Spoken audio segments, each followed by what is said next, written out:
अस्सलाम वालेकुम dear student. बेटा, हमने प्रीवियस लेक्चर में जो है अपनी पूरी सेकेंडरी फिजिक्स कोर्स के बारे में डिटेल स्टडी किया था। आज जो है हम चैप्टर नंबर 12 स्टार्ट कर रहे हैं जिसका नाम है इलेक्ट्रोस्टैटिक्स। ठीक है बेटा। चैप्टर 12 मींस सेकंड चैप्टर है। फर्स्ट चैप्टर जो है आपका हीट एंड थर्मोडायनेमिक्स है। हम सेकंड चैप्टर बेटा स्टार्ट करने जा रहे हैं। टॉपिक्स हमने क्या पढ़ने हैं इस चैप्टर के अंदर, आइए देखते हैं। पहले जो है हम इंट्रोडक्शन देखेंगे इस चैप्टर के बारे में, और उसके साथ साथ जो मेन टॉपिक होगा वो हमारा होगा कूलम्स लॉ। ठीक है बेटा। और इस चैप्टर में सबसे पहले हम इंट्रोडक्शन में बेटा देखते हैं इलेक्ट्रोस्टैटिक्स के बारे में। What is electrostatics? जैसा कि बेटा आप देख रहे हैं कि इलेक्ट्रोस्टैटिक्स जो है वो कॉम्बिनेशन है दो वर्ड का, इलेक्ट्रो प्लस स्टैटिक्स। ठीक है। इलेक्ट्रो वर्ड अगर मैं डायरेक्टली बात करूं तो इलेक्ट्रॉन से एक्सट्रैक्ट किया गया है। स्टैटिक कहते हैं बेटा एट रेस्ट को। ठीक है, तो इसका मतलब क्या हो गया? अगर हम बात करें तो यहाँ पर इलेक्ट्रॉन के बजाय एक न्यूट्रल वर्ड लूं तो चार्जेस चार्जेस जो है वो किस में होते हैं? रेस्ट में होते हैं। उसकी स्टडी को हम क्या नाम देते हैं? इलेक्ट्रोस्टैटिक्स नाम देते हैं। ठीक है। तो simply it is a branch of physics that deals with the behaviour of charges at rest. ठीक है बेटा। तो जैसा कि मैंने वर्ड ब्रेक करके आपको बता दिया, वही डेफिनेशन रिवील हो गई थी। ठीक है। इसके बाद हम देखते हैं कि व्हाट इज चार्ज, चार्ज क्या होता है। ठीक है बेटा। चार्ज हम किसे कहते हैं? करेक्टरिस्टिक्स ऑफ मैटर होती है, और matter is the part, atom is the part of matter. ठीक है बेटा। करेक्टरिस्टिक्स ऑफ मैटर भी कह सकते हैं, करेक्टरिस्टिक्स ऑफ एटम भी कह सकते हैं। बाय वर्चू इट अट्रैक्ट और रिपेल। ठीक है, जिसके जरिए वो क्या करे, अट्रैक्ट करे या रिपेल करे, उसे हम क्या कहते हैं बेटा? चार्ज कहते हैं। ठीक है बेटा। तो करेक्टरिस्टिक्स ऑफ मैटर या एटम जिसके जरिए वो आपस में एक दूसरे को रिपेल करें या अट्रैक्ट करें, वो क्या कहलाता है? चार्ज या चार्जेस कहलाते हैं। ठीक है बेटा। अच्छा, इसके बाद हम बात करते हैं जनाब, अगर हम सिंपली इस चार्ज के बारे में बात देखें तो एक छोटा सा इंपॉर्टेंट पॉइंट हमारे पास है कि in an atom of matter, यानी किसी भी मैटर के एटम में, an electrical charge occurs whenever the number of proton in the nucleus differs from the number of electrons surrounding that nucleus। ठीक है बेटा। तो ये चार्ज अकर करने का एक सोर्स होता है हमारे पास किसी भी एटम में। ठीक है। और आगे हम बात करें तो चार्ज को हम डिनोट करते हैं स्मॉल क्यू से, जनरली स्मॉल क्यू से स्मॉल चार्ज को डिनोट करते हैं बेटा। ठीक है। तो एटम से भी छोटा पार्ट आपके पास चार्ज होता है। यूनिट ऑफ चार्ज देखें तो यूनिट ऑफ चार्ज जो है हमारे पास क्या है बेटा? कूलम्स है। क्या है मेरे बच्चा? कूलम्स। ठीक है। तो unit of an SI system, the unit of charge is coulomb.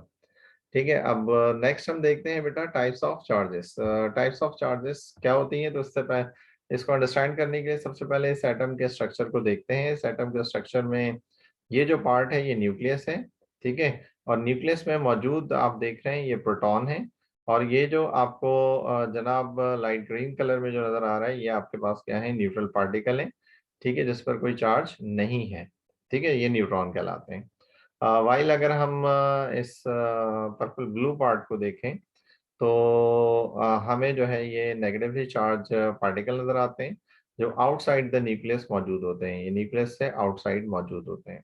ठीक है बेटा। जो शेल में एग्जिस्ट करते हैं या ऑर्बिट में एग्जिस्ट करते हैं। ठीक है बेटा। These are the electron. ठीक है, क्या है ये? इलेक्ट्रॉन। ठीक। तो हमारा न्यूक्लियस जो है वो पॉजिटिवली चार्ज पार्टिकल हो गया। ठीक है। और आउटसाइड द न्यूक्लियस जो है हमारे पास पार्टिकल होते हैं जो नेगेटिवली चार्ज पार्टिकल होते हैं, which are known as electron. तो टाइप्स ऑफ चार्जेस में इस एटम की डायग्राम को देखकर बहुत क्लियरली पता चल रहा है कि हमारे पास जो है इलेक्ट्रॉन होते हैं टाइप्स ऑफ चार्जेस में, और प्रोटॉन होते हैं। तो दो टाइप्स होती हैं चार्जेस की, इलेक्ट्रॉन एंड प्रोटॉन। ठीक है बच्चा। जबकि न्यूट्रॉन जिस पर कोई चार्ज नहीं होता, इन न्यूट्रल पार्टिकल होता है, no charge, it means we have only two charges, negative and positive. ठीक है। तो यही मेंशन किया है, पॉजिटिव चार्ज को हम प्रोटॉन कहते हैं, नेगेटिव चार्ज को हम इलेक्ट्रॉन कहते हैं। Neutron have zero charge. Neutron का क्या होता है? जीरो चार्ज होता है। अगर इनके चार्ज नंबर की बात करें तो charge number 1.6 exponent minus 19 coulomb होता है। ठीक है। This is the charge of proton, charge number of proton, and this is also the charge number of electron. ठीक है। तो दोनों का हमारे पास चार्ज नंबर क्या होता है? सेम होता है। ठीक है, जबकि इन दोनों के मासेस डिफरेंट होते हैं, जबकि सबसे ज्यादा मास जो है, मास ऑफ न्यूट्रॉन जो है वो बड़ा होता है मास ऑफ प्रोटॉन से, और मास ऑफ प्रोटॉन जो है वो बड़ा होता है मास ऑफ इलेक्ट्रॉन से। ठीक है बेटा, तो सबसे ज्यादा मास जो है, अगर पॉइंट्स में भी बात करें तो सबसे ज्यादा मास जो है हमारे पास किसका होता है बेटा, न्यूट्रॉन का होता है। ठीक है, जनरली एमसीक्यूज के लिए छोटी छोटी बातें जरा आप जहन में रखेंगे। इसके बाद हम कुछ जनरल कैरेक्टरिस्टिक्स या जनरल डेफिनेशन या जनरल कॉन्सेप्ट ऑफ चार्ज के बारे में देखते हैं, जिसमें हम डिफरेंट वर्ड बार बार यूज कर रहे होते हैं। पॉइंट चार्ज क्या होता है, सोर्स चार्ज क्या होता है।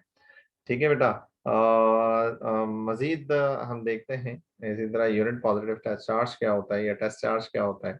बहरहाल इनमें थोड़ा सा डिफरेंस हम देखने जा रहे हैं। तो सबसे पहले हम देख रहे हैं बेटा किसके बारे में, पॉइंट चार्ज के बारे में।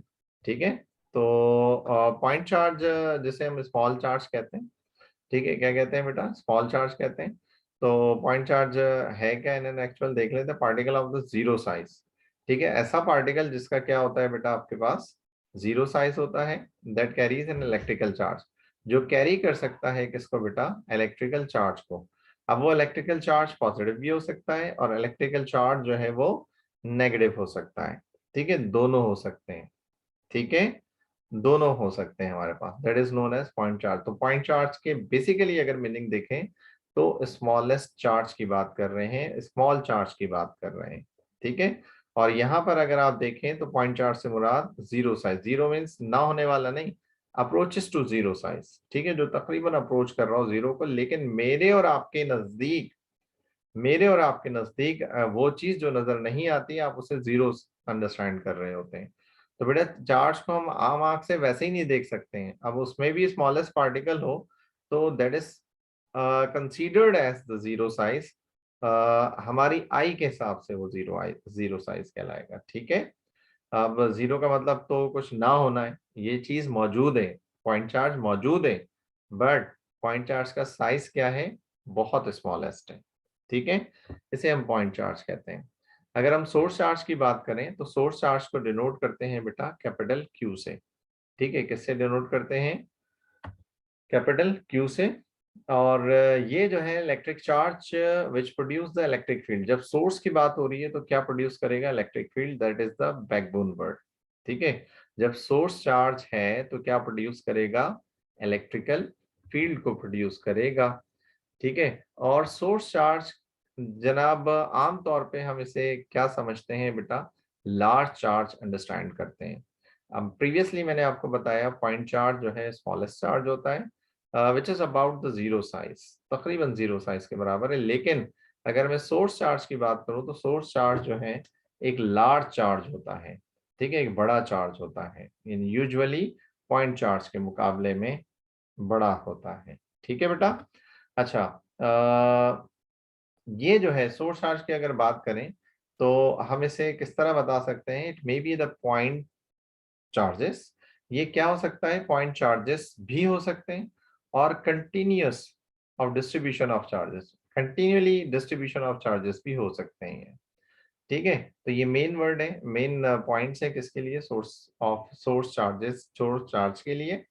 ठीक है, जैसे कैपिटल क्यू से डिनोट करते हैं। अब आइए देखते हैं टेस्ट चार्ज को। ठीक है, टेस्ट चार्ज मींस वो चार्ज जिस पर ये देखें, आपने देखा कि सोर्स चार्ज में जो है इलेक्ट्रिकल फील्ड प्रोड्यूस हो रही होती है। अब ये इलेक्ट्रिकल फील्ड प्रोड्यूस होकर किस पे लगेगी, जिस पे लग रही होगी, जारी बात है चार्ज पे लगेगी, जिस चार्ज पे लग रही होगी वो चार्ज जो है क्या कहलाएगा, टेस्ट चार्ज कहलाएगा। क्या कहलाएगा बेटा, टेस्ट चार्ज कहलाएगा। ठीक है, जैसे कोरोना वैक्सीन आई तो उस पर उसको टेस्ट किस पे किया गया, हम पर और आप पर किया गया टेस्ट बेटा, तो हम टेस्ट चार्ज हो गए। ठीक है बेटा, और कोरोना वैक्सीन इटसेल्फ जो है वो सोर्स चार्ज हो गई थी, सपोज सपोज ये मैंने एग्जांपल दिया आपको। ठीक है, तो टेस्ट चार्ज को हम डिनोट करते हैं किससे, स्मॉल क्यू से। और टेस्ट चार्ज क्या होता है, the charge used to measure the electrical field strength. ठीक है, और वो चार्ज जो किसके लिए यूज होता हो, इलेक्ट्रिकल फील्ड स्ट्रेंथ को मेजर करने के लिए यूज होता हो। ठीक है, तो उसे हम क्या कहते हैं बेटा, टेस्ट चार्ज कहते हैं। सही है बेटा, अच्छा जनाब, इसके बाद हम बात करते हैं the magnitude of the test charge is so small. इसी तरह जैसे पॉइंट चार्ज हमारे पास बहुत स्मॉलेस्ट चार्ज था, इस तरह टेस्ट चार्ज का मैग्नीट्यूड जो है वो क्या होता है, बहुत स्मॉल होता है। It has negligible effect when placed near the point charge. ठीक है, और जब इस टेस्ट चार्ज को प्लेस किया जाए, ठीक है, किसके नियर, पॉइंट चार्ज के नियर, तो इसका जो है नेग्लिजिबल यानी ना होने वाला असर जो है वो पॉइंट चार्ज पर लगता है, चाहे वो अट्रैक्शन की शक्ल में हो, चाहे वो रिपल्जन की शक्ल में हो। ठीक है बेटा, तो it has negligible effect when placed near the point charge. अच्छा जनाब, अब हम बात कर रहे हैं चार्जेस की एक कैरेक्टरिस्टिक्स के बारे में। चार्जेस में या तो अट्रैक्शन पाई जाती है या तो रिपल्जन पाई जाती है। चार्जेस या तो एक दूसरे को अपने करीब बुलाएंगे या तो एक दूसरे को दफा करेंगे यानी दूर करेंगे। अंडरस्टैंड कर रहे हैं? दफा में रिपेल के मीनिंग होते हैं। ठीक है बेटा। अच्छा, अब अट्रैक्ट कौन करता है, रिपेल कौन करता है? लाइक चार्जेस हमेशा क्या करते हैं, रिपेल करते हैं, और अपोजिट चार्जेस हमेशा क्या करते हैं बेटा, अट्रैक्ट करते हैं। ठीक है, तो लाइक चार्जेस में जो फोर्स होती है वो रिपल्सिव फोर्स कहलाती है। ठीक है, और अपोजिट चार्जेस में जो फोर्स होती है वो अट्रैक्टिव फोर्स कहलाती है। ठीक है बेटा, जो दो अपोजिट चार्जेस के दरमियान होती है। ठीक है, अब ये लाइक फोर्स जो है वो एक पॉजिटिव और पॉजिटिव चार्ज में भी पाई जाती है, और लाइक फोर्स जो है वो लाइक चार्जेस में जो रिपल्सिव फोर्स है वो नेगेटिव नेगेटिव में भी पाई जाती है। सही बेटा। अच्छा, पॉजिटिव पॉजिटिव में जो फोर्स पाई जाएगी, ठीक है, उस हमें जनाब उस फोर्स की डायरेक्शन क्या होगी ये जरा हमने देखना है। देखिए, पॉजिटिव चार्ज से निकलने वाली लाइन ऑफ फोर्सेस की direction away from the charge होती है। क्या होती है बेटा? अवे फ्रॉम द चार्ज होती है। सही है। और इसी तरह नेगेटिव लाइन से निकलने वाली जो फोर्स की डायरेक्शन है या लाइन ऑफ फोर्स की डायरेक्शन है वो क्या होती है, टूवर्ड्स द चार्ज होती है। तो इलेक्ट्रिक लाइंस ऑफ फोर्सेस हमेशा पॉजिटिव से निकलती हैं और नेगेटिव में जाती हैं। अब इलेक्ट्रिक लाइंस ऑफ फोर्सेस क्या होती हैं आगे हम पढ़ेंगे, और अभी सिर्फ इतना सा बता दूं कि चार्जेस जो हैं अपने सराउंडिंग में जो फील्ड बनाती हैं जहां पर वो अट्रैक्ट और रिपेल कर सके जिसे इलेक्ट्रिक फील्ड कहते हैं। ठीक है, ये भी हमने अभी देखना है डिटेल में। जिसे इलेक्ट्रिक फील्ड कहते हैं तो वो अट्रैक्ट और रिपेल कैसे कर रही है, तो याद रखें कि हर चार्ज जो है अपने अंदर से कुछ लाइंस ऑफ फोर्सेस, जो इमेजिनरी लाइन ऑफ फोर्सेस होती हैं जो हमें नजर नहीं आती, ठीक है बेटा, जो इन लाइंस की शक्ल में होती हैं, और ये चूंकि फोर्स लगा रही होती है इसलिए इन्हें हम लाइंस ऑफ फोर्सेस कहते हैं। ठीक है बेटा, तो मैं उन लाइंस ऑफ फोर्सेस की बात कर रहा था कि जो पॉजिटिव चार्ज से निकलती हैं, जिनकी direction away from the charge होती है, और यही lines of forces negative charge में इनकी डायरेक्शन क्या होती है, टुवर्ड्स द नेगेटिव चार्ज होती है। तो ये टुवर्ड्स द, तो ये भी रिपल्जन की एक शक्ल नजर आ रही है आपको, नेगेटिव चार्ज में भी रिपल्जन की एक शक्ल नजर आ रही है आपको। ठीक है, तो कोशिश करता हूं कि इन्हीं टाइप की कोई डायग्राम आपको बताऊं, लेकिन उससे पहले अगर आप देखें तो ये सेम चार्ज जो है ये क्या कर रहा है, एक दूसरे से दूर जा रहा है। ये भी सेम चार्ज जो है इस ये डायग्राम वन, इस डायग्राम टू में देखें ये भी सेम चार्जेस जो है एक दूसरे से क्या कर रहे हैं, रिपेल कर रहे हैं। और डायग्राम थ्री में देखें ये दो न्यूट्रल चार्जेस हमने लिए हैं, तो ये न्यूट्रल चार्जेस एक दूसरे पे कोई फोर्स अप्लाई नहीं कर रहे, ना करीब आ रहे हैं ना दूर जा रहे हैं, बल्कि अपनी पोजीशन पर स्टैटिक है। तो इसका मतलब ये न्यूट्रल चार्जेस हैं। अगर हम देखें इस फोर्थ डायग्राम के अंदर, तो फोर्थ डायग्राम में दो अपोजिट चार्जेस हैं। जब दो अपोजिट चार्जेस हैं तो ये अपनी पोजीशन से, जहां पर जैसे ये अपनी पोजीशन पर मौजूद हैं दो ग्रीन चार्जेस, इसी तरह ब्लू एंड रेड चार्ज जो है वो एक दूसरे को अट्रैक्ट करते हुए नजर आ रहे हैं। क्या करते हुए नजर आ रहे हैं, अट्रैक्ट करते हुए नजर आ रहे हैं। इसकी मैं आपको एक जनाब पिक्टोरियल रिप्रेजेंटेशन बताऊंगा इसके अंदर, इलेक्ट्रिक फील्ड इंटेंसिटी के अंदर। जनाब आगे बात करते हैं कूलम्स लॉ। ठीक है बेटा, और एक और इसमें जब मैंने आपको ए पार्ट भी बता दिया, बी पार्ट भी बता दिया, तो चलते चलते मैं आपको ये सी पार्ट और डी पार्ट भी बता देता हूँ कि ये पॉजिटिव चार्ज है और ये नेगेटिव चार्ज है। आगे मैंने बताना ही, क्योंकि कूलम्स लॉ पढ़ना है तो इसलिए आपके लिए इंपॉर्टेंट होगा। पॉजिटिव से ये लाइन ऑफ फोर्सेस जा रही है, टूवर्ड्स नेगेटिव जा रही है। और ये अगर आपके पास सपोज नेगेटिव चार्ज है, ठीक है, और ये पॉजिटिव चार्ज है, तो ये भी क्या करेंगे, अट्रैक्ट करेंगे। तो इनके अट्रैक्शन की डायरेक्शन जो है पॉजिटिव टूवर्ड्स नेगेटिव होगी, ठीक है। तो ये क्या कर रहे थे, आपके पास दो रिपल्सिव फोर्स लगा रहे थे और ये दो अट्रैक्टिव फोर्स लगा रहे हैं। आइए अब पढ़ते हैं कूलम्स लॉ, ठीक है बेटा। तो कूलम्स लॉ को देखने से पहले, जैसे कूलम्स है तो कूलम्स के नाम पर रखा गया, डी कूलम्स के नाम पर रखा गया इसको बेटा। तो इसने ये लॉ रिप्रेजेंट किया था, ठीक है। और ये चार्जेस की अट्रैक्टिव और रिपल्सिव फोर्स के बारे में था, ठीक है। अगर हम बात करें तो बेटा इन 1784, अब सर का नाम दिया जा रहा है क्योंकि बड़ा काम कर गए हैं, चार्ल्स ऑगस्टिन डी कूलम ने जो है ये रिलेशनशिप स्टडी किया था, किसके लिए, लोकलाइज चार्ज के लिए। किसके लिए बेटा, लोकलाइज चार्ज के लिए। और इसने ये एक्सपेरिमेंट किया था किसके जरिए, टॉर्सियन बैलेंस के जरिए, ठीक है। किसके जरिए, टॉर्सियन बैलेंस के जरिए। टॉर्सियन बैलेंस की डायग्राम में आपको दिखाता हूँ, ठीक है। और इन एक्सपेरिमेंटल रिजल्ट की बेसिस पर इसे कूलम्स लॉ का नाम दिया गया था, ठीक है। ये टॉर्सियन बैलेंस है, ठीक है। इस टॉर्सियन बैलेंस की, अब ये क्या होता है, कैसे वर्किंग होती है, दिस अनदर लॉन्ग स्टोरी, ठीक है बेटा। तो सिर्फ आपको ये डायग्राम दिखानी थी for the sake of your interest, के जनाब इसने कौन सा एक्सपेरिमेंटल टूल यूज किया था कि इसने कूलम्स लॉ को डिस्कस किया, ठीक है बेटा। आइए स्टेटमेंट देखते हैं कूलम्स लॉ की, और फिर हम आगे बढ़ते हैं। कूलम्स लॉ की स्टेटमेंट के तहत फोर्स ऑफ अट्रैक्शन, क्या बात कर रहे हैं बेटा, फोर्स ऑफ अट्रैक्शन, चार्जेस में फोर्स ऑफ अट्रैक्शन भी हो सकती है, और क्या हो सकती है, फोर्स ऑफ रिपल्जन भी हो सकती है। क्या हो सकती है बेटा, force of repulsion. Force of attraction और फोर्स ऑफ रिपल्जन जो है दो पॉइंट चार्जेस के दरमियान जो, ठीक है, वो क्या है, डायरेक्टली प्रोपोर्शनल है। क्या है बेटा, डायरेक्टली प्रोपोर्शनल है to the product of magnitude of charges के। किसके प्रोडक्ट के, मैग्नीट्यूड ऑफ चार्जेस के। और यही फोर्स ऑफ अट्रैक्शन और यही फोर्स ऑफ रिपल्जन क्या है, इनवर्सली प्रोपोर्शनल है किसके बेटा, square of the distance between these charges, ठीक है बेटा। क्या कहा है कि भाई दो चार्ज हो या तीन चार्ज हो या चार चार्ज हो, जो भी हो, हम दो चार्जेस के दरमियान बेटा स्टडी करें, या नंबर ऑफ चार्जेस या system of charges, no problem. तो हर दो चार्ज के दरमियान जो है या तो फोर्स ऑफ अट्रैक्शन एग्जिस्ट कर रही होगी या फोर्स ऑफ रिपल्जन एग्जिस्ट कर रही होगी, ठीक है। और ये फोर्स ऑफ अट्रैक्शन और यही फोर्स ऑफ रिपल्जन जो है डायरेक्टली प्रोपोर्शनल होती है product of magnitude of charges के, और इनवर्सली प्रोपोर्शनल होती है square of the distance between them के, ठीक है बेटा। अच्छा, अब इसी बात को अगर पहली स्टेटमेंट के पार्ट को उठाएं कि फोर्स ऑफ अट्रैक्शन और फोर्स ऑफ रिपल्जन जो है बिटवीन टू पॉइंट चार्ज जो है डायरेक्टली प्रोपोर्शनल है जनाब मैग्नीट्यूड ऑफ चार्जेस के, तो ये बात आपको मैथमेटिकली इस तरह यहाँ पर दिखाई दे रही है, ठीक है। F is proportional to Q1 Q2।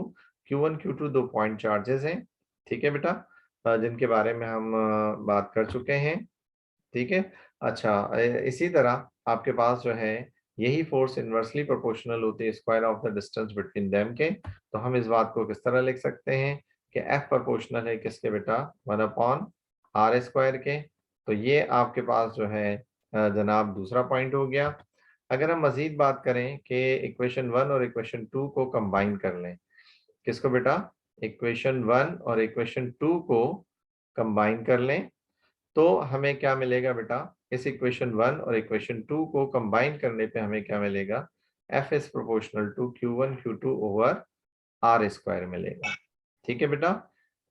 तो जनाब हम इस इक्वेशन को मजीद आगे बढ़ाते हैं।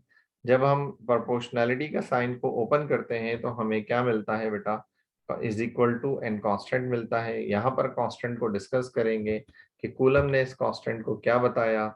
यहाँ पर जो कांस्टेंट ऑफ प्रोपोर्शनैलिटी है उसे हम कहते हैं कूलम कांस्टेंट, और इसे डिनोट करते हैं किससे बेटा, कैपिटल के के।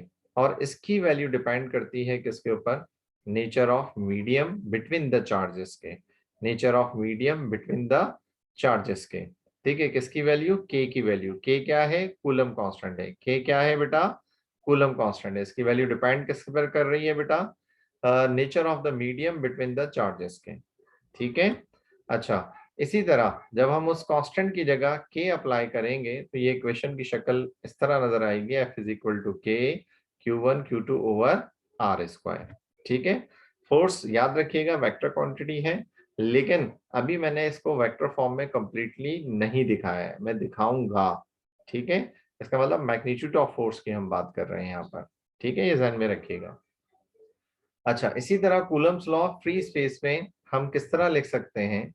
हम लिख सकते हैं F इज इक्वल टू 1/4πε0। इसका मतलब K की वैल्यू जो है क्या रिफ्लेक्ट हो रही है, 1/4πε0, जबकि Q1 Q2 upon R square हमने एज इट इज लिखा है।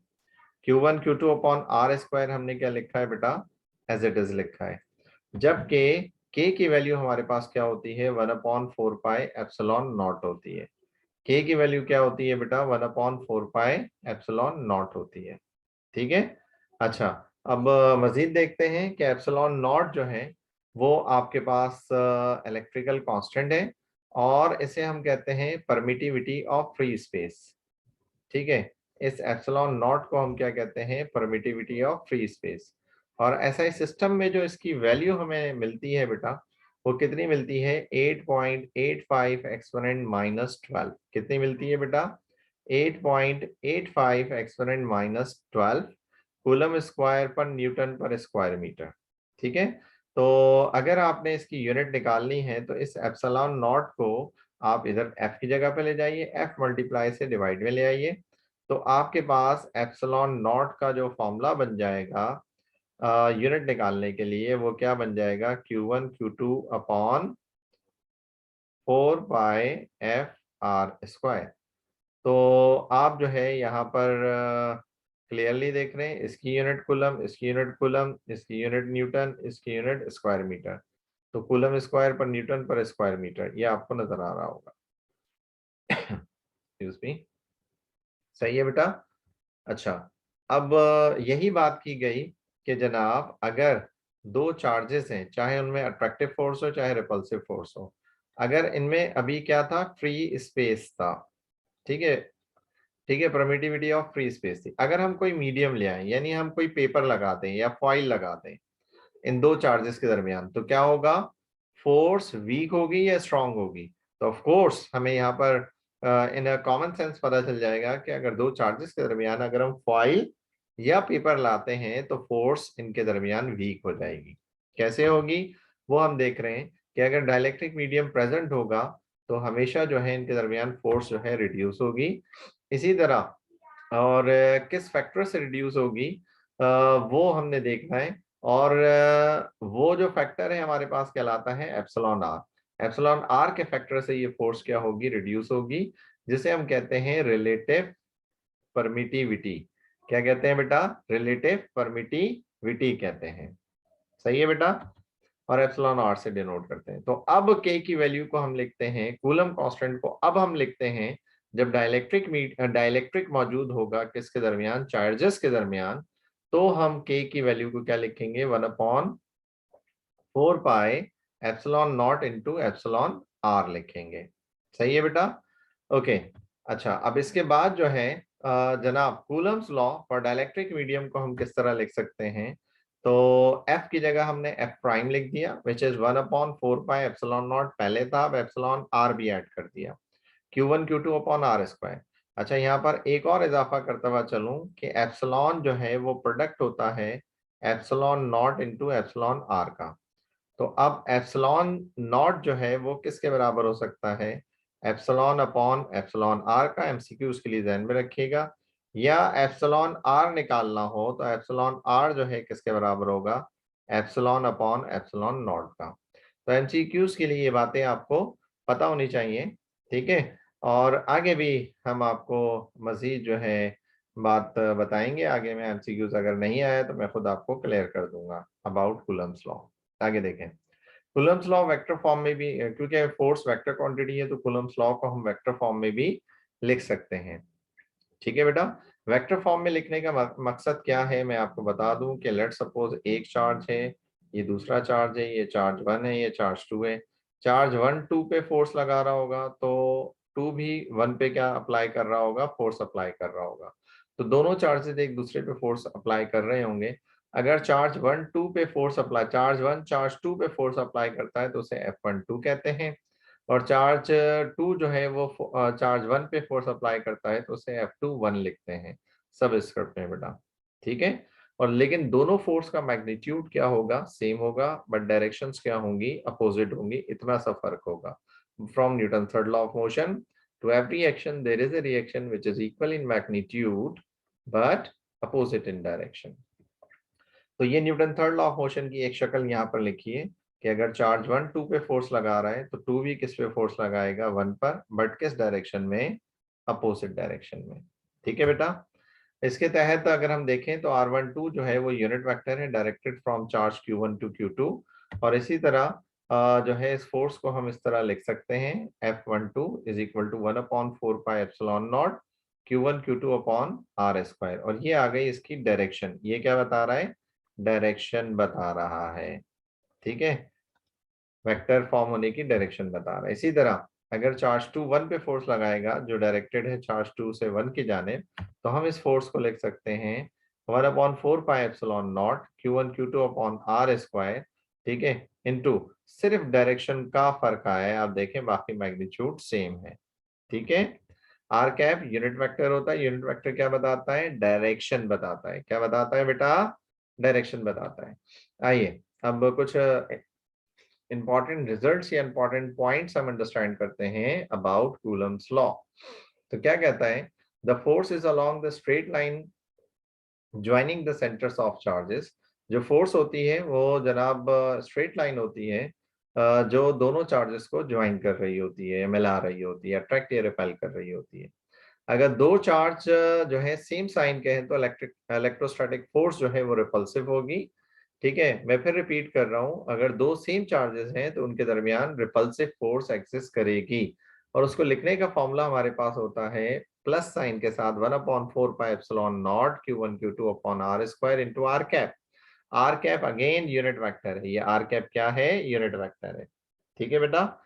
अब मैं अट्रैक्टिव फोर्स की बात करूं तो दो डिफरेंट चार्जेस के दरमियान अट्रैक्टिव फोर्स पाई जाती है, उसका जो फॉर्मूला हमारे पास वेक्टोरियल फॉर्म में बनता है, वेक्टर फॉर्म में, मींस वेक्टर फॉर्म में, ठीक है, वो क्या बनता है, नेगेटिव के साथ बनता है।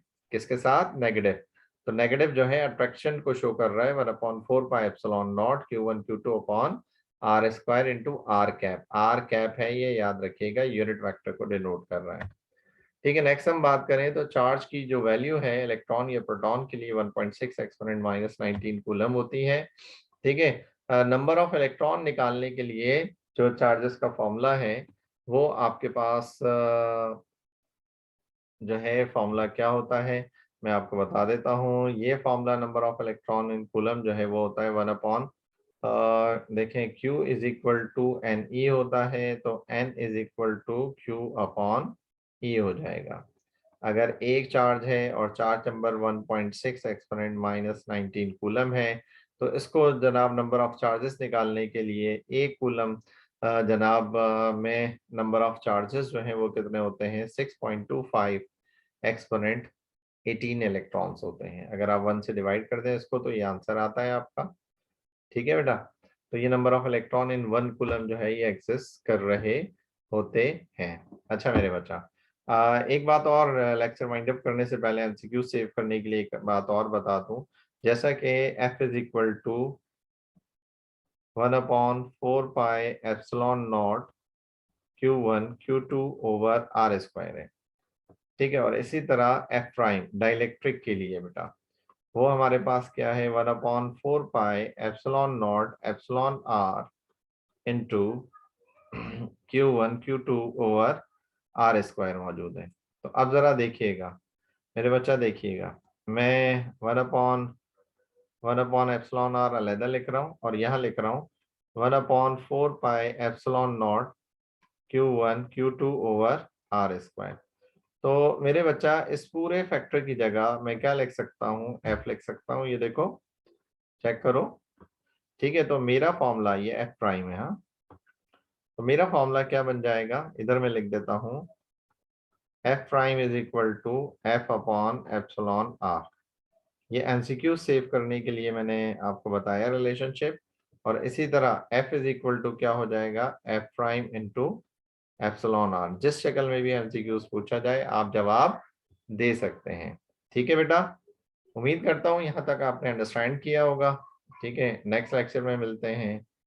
कोई भी क्वेश्चन हो आप मैसेज करके पूछ सकते हैं। Thank you very much, take care, अल्लाह हाफिज।